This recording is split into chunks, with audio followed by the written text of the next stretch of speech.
We've heard you talk about the former president. You have called him a fraud, a con artist. You've said a lot worse names than that. He's a New Yorker like you, and you have watched this brand of BS. I think of how absurd it is. And this might be the one case where that could be it for him. It's a state case. He's sick. He is really, genuinely a sick person that somehow has been allowed into our system. Did you know 70% of young voters say celebrity opinions sway their political views? That's right, 7 out of 10 youngsters might be picking their president based on what Travis Scott tweets. So when Robert De Niro starts dropping F-bombs about Trump, it's not just Hollywood drama, it's a potential game changer. Want to see how this celeb versus politician showdown could shape the next election? Keep watching. This has always blown my mind a little bit. 91% that watch this show regularly haven't subscribed. Could I ask you for a small favor before we start? If you like this show, what we do here, and want to support us, the free simple way you can do just that is by hitting the subscribe button. Looks like Hollywood's got a new blockbuster on its hands, folks. It's called De Niro vs. Trump, the F-bomb saga. Our leading man? Does it give you some sense, not of joy, but of relief at least, that he's potentially facing some consequences? Because as you've said before, this guy's a con artist and he's gotten away with it for years. I'm not calling him, I'm tired of calling him names. He just can't be anywhere near the office of the presidency. It's funny, I was just thinking that he actually became president. He could have done good things. Instead, he had to do it all wrong. None other than Robert De Niro, the guy who usually talks to mirrors in movies. But now, he's yelling at Trump on national TV. Talk about a career change. Now you might be thinking, oh great, another celeb running their mouth. But hold on to your MAGA hats, because De Niro's words are hitting harder than his punches in Raging Bull.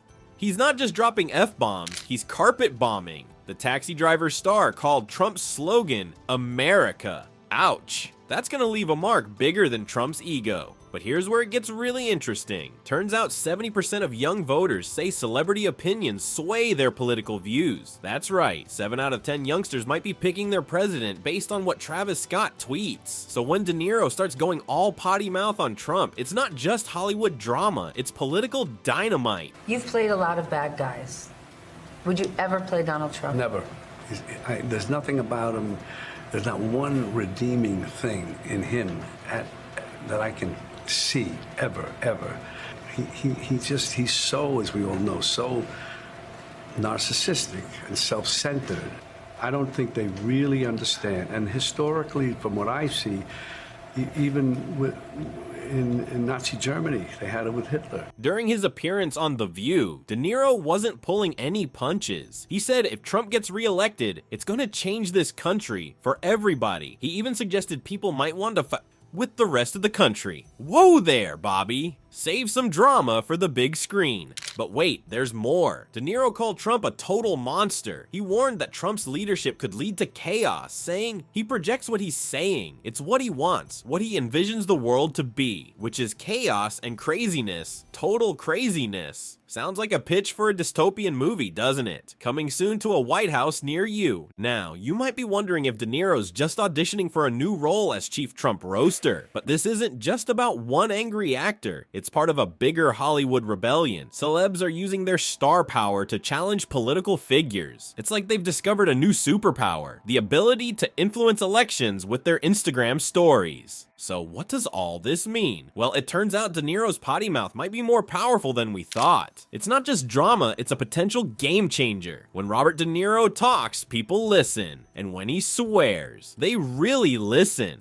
Alright folks, we've seen De Niro's potty mouth shaking things up, but the real fireworks are just starting. He's so blatantly stupid.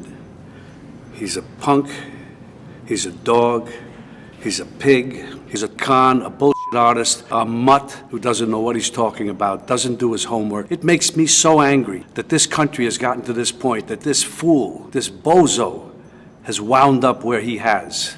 He talks how he wants to punch people in the face. Well, I'd like to punch him in the face. Thinks he's gaming society, doesn't pay his taxes. He's an idiot. Colin Powell said it best. He's a national disaster. He's an embarrassment to this country. This is somebody that we want for president? I don't think so. You didn't think Trump was gonna sit back and take it, did you? As if. The Donald's got a few zingers up his sleeve too, and he's not afraid to use them. Trump's not one to turn the other cheek. He's more likely to tweet the other cheeky comeback. And boy did he tweet. It's like a WWE smackdown, but with bigger egos and smaller vocabularies. Trump fired back, diagnosing De Niro with Trump derangement syndrome. Is that covered by Obamacare? Asking for a friend. But here's where it gets juicy. Trump called De Niro a very low IQ individual.